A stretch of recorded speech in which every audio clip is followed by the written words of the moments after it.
নমস্কার বন্ধুরা, আমাদের নতুন ইউটিউব চ্যানেল তরকারি অ্যান্ড টেলসে তোমাদের সকলকে স্বাগত।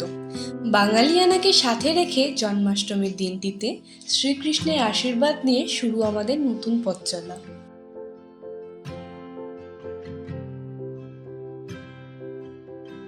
আজ সকাল সকাল ঘুম থেকে উঠে স্নান সেরেই আমরা পুজোর আয়োজন শুরু করে দিয়েছিলাম। প্রথমেই আমরা একটা তাল কেটে খোসা ছাড়িয়ে পাল্প বের করে নিলাম। পাশাপাশি নারকোল করা হচ্ছিল আর বোঁদের সেরা বানানো হচ্ছিল। এর মধ্যেই তালের গোলা বানিয়ে তাতে আটা, চিনি, সুজি ও মৌরি মিশিয়ে দিলাম। অনেক রকমের পদের আয়োজন থাকায় এরই মাঝে সুজি ভাজার কাজও চলছিল। তালের ব্যাটার রেডি হয়ে যাওয়ার সময় গরম তেলে একটা একটা করে বড়াগুলো ভেজে নিলাম। এর পরের পদ হলো সুজি। সুজি তৈরির জন্য ঘি, তেজপাতা ও চিনি দিয়ে ভালো করে ভেজে নিলে কালারটা খুব সুন্দর আসে। আমরা সুজিটা সম্পূর্ণভাবে দুধ দিয়ে তৈরি করেছিলাম আর ডেকোরেশনের জন্য ওপরে কিছু কিশমিশ ছড়িয়ে দিলাম। ব্যাস, সুজি রেডি। এবার সুজি কিছুক্ষণ ঠান্ডা হতে দিয়ে বরফি আকারে কেটে নিলাম। সুজির পরের রান্নার পদ ছিল তালের লুচি। তালের গোলার সাথে আটা, চিনি মিশিয়ে এই পদটি তৈরি করা হয়।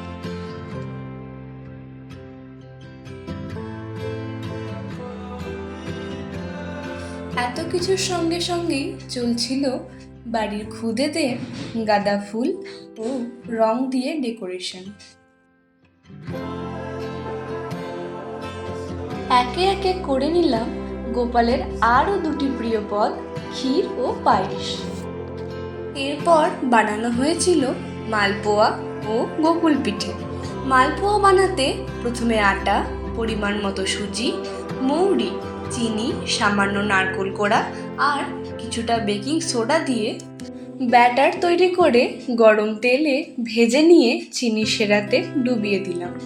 এরপর ফল কেটে সুন্দরভাবে থালায় সাজিয়ে দিলাম। রান্নার সমস্ত কাজ সেরে আমরা গোপালকে নিয়ে ব্যস্ত হয়ে পড়লাম।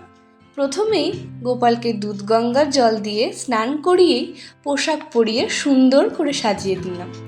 সাজানোর সময় পাগড়িটা সেট করতে প্রায় 15 মিনিট সময় পেরিয়ে গিয়েছিল। এরপর একে একে ভোগ পরিবেশন করে নিজ হাতে বানানো সিংহাসনে গোপালকে বসিয়ে দিলাম। পুজোর পালা শেষ করে প্রসাদ খাওয়া নিয়ে চলল কিছুক্ষণ, কার কোন প্রসাদ চাই। আমাদের খাদ্যরসিক বাঙালিদের প্রায় সমস্ত উৎসব আয়োজনের মধ্যে অন্যতম হলো টেস্টি খাবার খাওয়া। তাই বাড়ির ছোটদের আবদারে আজ বানিয়ে নিয়েছিলাম পোলাও আলুর দম। আজকের এই বিশেষ দিনের ব্লগ তোমাদের সাথে শেয়ার করে নিলাম। পরবর্তী কোনো বিশেষ দিনের ব্লগ তোমাদের খুব শিগগির শেয়ার করব। আশা করি তোমরা আমাদের ভালোবাসা দেবে। Please like, comment, share and subscribe our channel.